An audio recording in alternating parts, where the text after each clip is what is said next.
What's up, YouTube? I want to talk about why we hate the top dog. We hate the top dog because they were once the underdog. And I know that sounds crazy, but hear me out. We love the underdog when we watch them come from nothing and make it into something. I'll use Tom Brady as an example, and I know everybody's mad right now.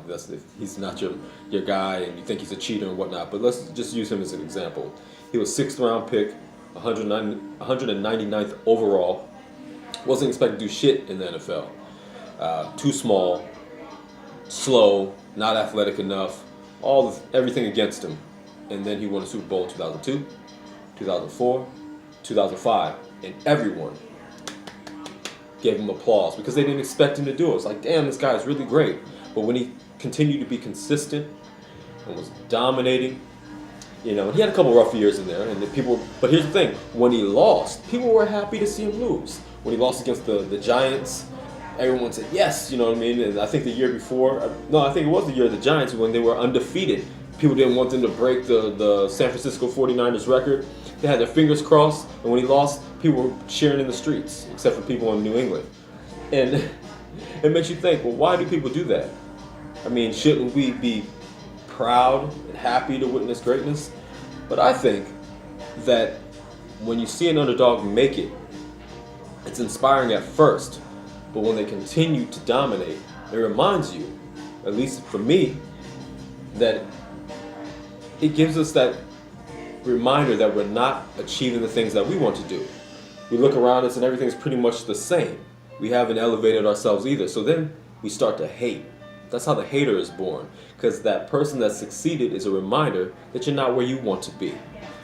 And I don't mean to get all preachy and, into the psychobabble and whatnot, but I found it peculiar, because we've seen it many times. Muhammad Ali was hated his whole career. And then when he finally loses and then has to come back and prove himself, like he has anything to prove to us, everybody wants to cheer him on.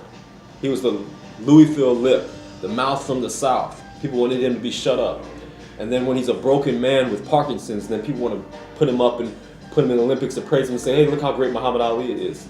And that's not cool. We should be able to look at somebody like Brady and say, damn, or Floyd Mayweather, or whomever, Vladimir Klitschko when he was still dominating at 41 years old, and say, how are they doing it? What an inspiration that is. I should be able to look through their blueprint and see how they were able to maintain their body, their fitness level. What do they eat? How do they train? How have they done it year after year after year, like Tim Duncan in the NBA? You have Shaq who peaks, and then you see him kind of decline and get overweight. You see other Vince Carters and those guys, they peaked, but then Tim Duncan steadily, year after year after year, remained one of the top guys. How did they do that, even into old age? It's the work ethic, it's the determination. And I think also not forgetting that they were the underdog and not wanting to go back to that place. And sometimes when they do end up being the underdog again, they take a loss, they come back even tougher and win. Instead of praising them, we say, fuck that guy. Maybe we need to do a little self-reflection. Or maybe it's just the ramblings of a guy who's a little tipsy. Anyways, that's my rant. Don't forget to like, share, and subscribe. Peace.